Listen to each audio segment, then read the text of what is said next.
Бездомен слиза снежният човек, като светец на времето по склона.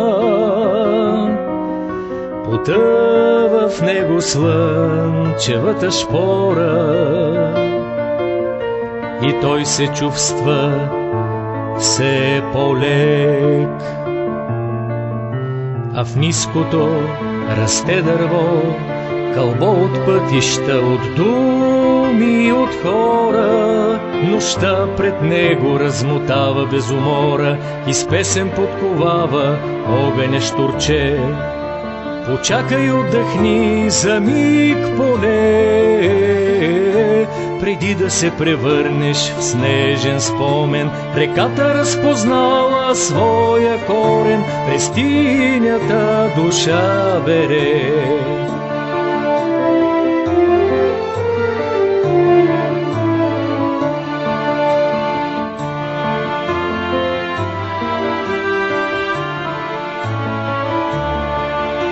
Останал сам в кирпичената къща,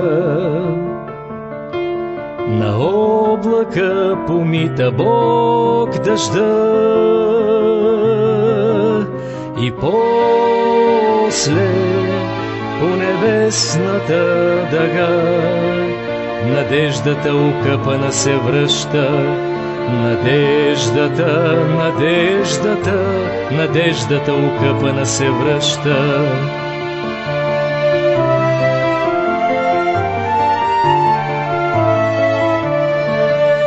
А гарвани на две сили чела в протяжен кръг нареждат край капчука, прощавайки душата ми нечута в сребърния купел на мига, в сребърния купел на мига.